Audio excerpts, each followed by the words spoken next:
series of dynamic stretches that I'll put up here on the screen. It looks like more than it is. It usually only takes me about 2 minutes tops. From there, we're jumping into just one heavy set of 2 to 4 reps on the squat. Remember, in this push-pull legs routine, we're using a minimalistic approach to strength and an optimization approach to hypertrophy. So for the squat, bench press, and deadlift, we're just doing one hard set per week. That's it. And then we'll do 2 back-off sets with some variation for each lift. So here I'll do a pyramid warm-up in weight across 4 or 5 warm-up sets, as you can see here on the screen, until I get to my working weight, which will be something in the range of 85 to 90% of my 1 rep max for 2 to 4 reps. So let's say your 1 rep max is 405 pounds. You'd want to choose a weight around 345 pounds to 365 pounds for your top set of 2 to 4 reps. This shouldn't be an RPE 10 max effort set, but it should be something around an RPE of 8 or 9. So you don't want to be leaving more than 1 or 2 reps in the tank. And remember, we're only doing one set, so it does need to be challenging. Now, if you're someone who only cares about building muscle and couldn't care less about strength, or if you can't squat or simply don't want to squat, you can replace the squat work with hack squats as a first substitution option, or Bulgarian split squats as a second option.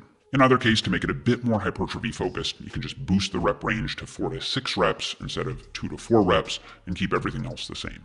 After the heavy top set, we're doing 2 back-off sets for 5 reps on the paused squat, where we'll be pausing for about 1 to 2 seconds in the hole on each rep. For these, you'll want to drop the weight back to about 75% of what you did for your heavy top set. So let's say you did 365 pounds for your top set, you do around 275 pounds for your paused squats for 5 reps. For these, you want to take in a big breath at the top and then sit back and down between your legs, keeping your breath held as you pause for 1 to 2 seconds and then explode up out of the hole with as much explosive force as possible. As you explode up, try to keep in mind that the bar should travel in as close to a straight line as possible, centered over the middle of your foot.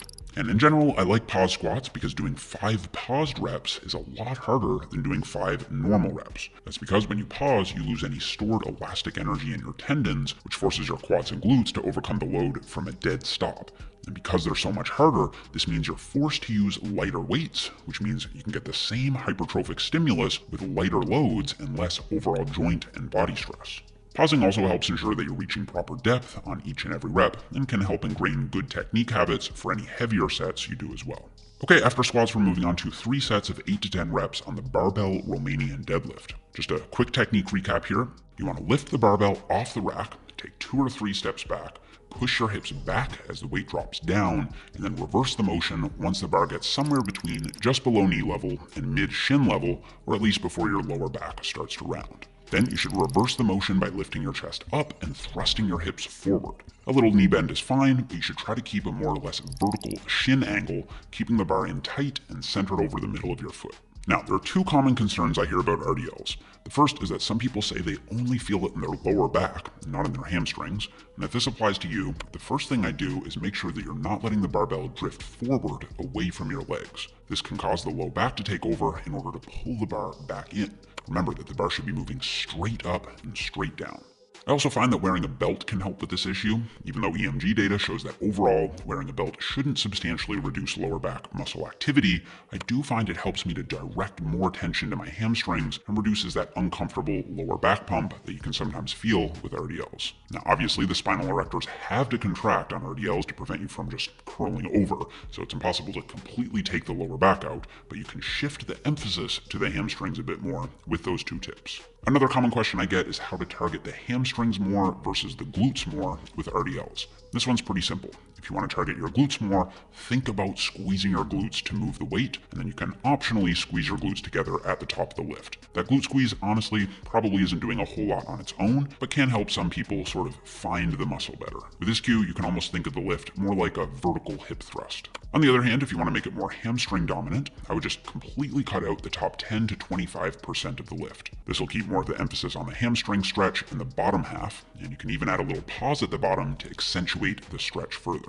Alright, so after that, we're moving on to 2 sets of 10 reps per leg on the dumbbell walking lunge. So that's 20 total strides per set. For this one, I figured I'd highlight 3 things that you should avoid when doing walking lunges. First, avoid cutting your depth short. Notice that on each and every rep, my knee softly makes contact with the floor. It's very common for people to start limiting their depth toward the end of the set once the reps start getting really hard, but it's a lot better to be more consistent with your reps rather than just aiming for an arbitrary rep count while cutting many of those reps short. Now, if you're afraid of hurting your knees on the floor, you may be making the second mistake on my list, which is free falling on the negative. A lot of people try to rush through their lunges because they are a fairly gruesome exercise, but despite that, you should think of them like you should any other hypertrophy-focused movement where you're actively controlling and resisting the negative. If you're letting gravity take over on the negative, then you're missing out on the most important aspect of the lift. So take your time and be intentional with every rep you do. And the third thing to avoid is letting your grip strength limit the load that you can use. A lot of people go way too light on walking lunges. They end their set once they feel fatigued, but don't actually approach muscular failure. One of the main reasons for this is that they just pick up some relatively light dumbbells that they can grip easily. But we're not trying to train our forearms here. So if your grip is a limiting factor, I definitely recommend strapping in and using some dumbbells that'll actually get your legs close to failure by the end of the set. Okay, after that we're moving on to 3 sets of 10 to 12 reps on the seated leg curl. Another couple quick tips here. First, remember that there was a study published in 2021 which found that seated leg curls led to about 56% more muscle growth than lying leg curls across a 12-week training study. And the most likely reason for this is that the seated leg curl was challenging the hamstrings in a more lengthened position than the lying leg curl.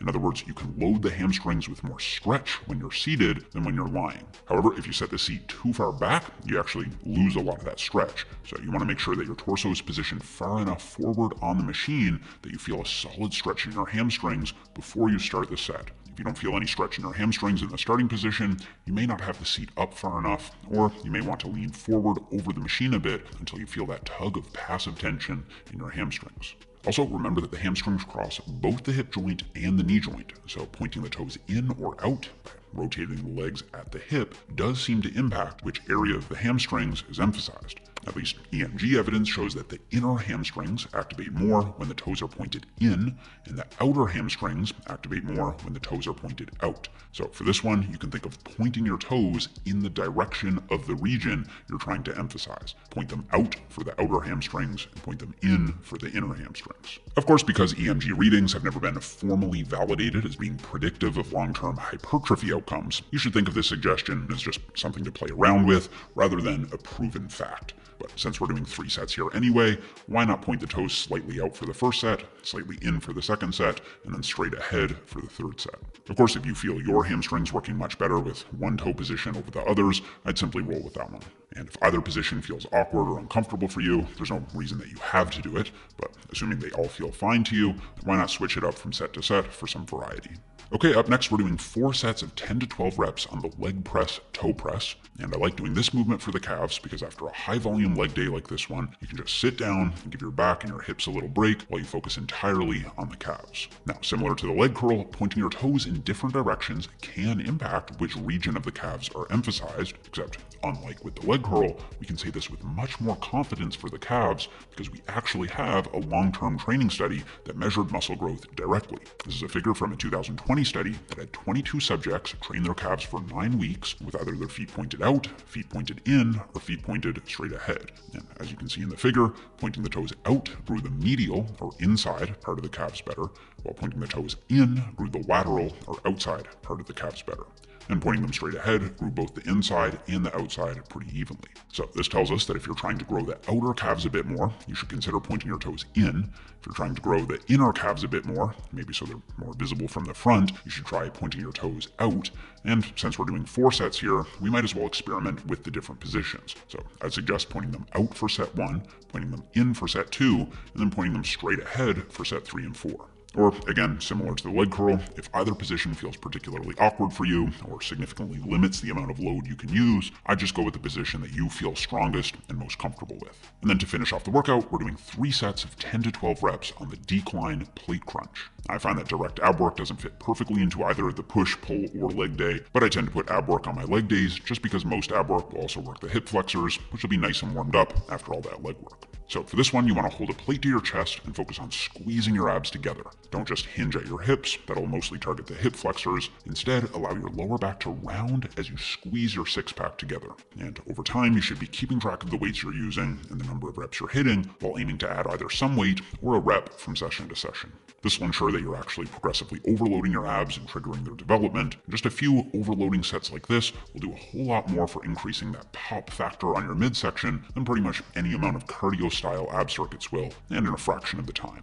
Okay, so after this leg day, we've got the first half of the full week of training completed, and I'll be covering the remaining 3 workouts in 3 upcoming videos here on the channel. But if you'd like to have the full 12 weeks of training all in one place right away, you can pick up the full Ultimate Push-Pull Legs Hypertrophy System over on jeffnipper.com. The program comes with a full ebook explaining all the methods used in the program, an Excel spreadsheet, a library full of exercise demos from me, coaching cues for every exercise, and plenty more. It also comes in a 4-day, 5-day, and 6-day per week version, so you can still run the program even if you don't have 6 days per week available to train. So I'll leave a little more info about that in the description box down below. And that's it for this one, guys. Thank you so much for watching. Don't forget to leave me a thumbs up if you enjoyed the video, subscribe if you haven't already, and I'll see you guys all here in the next one.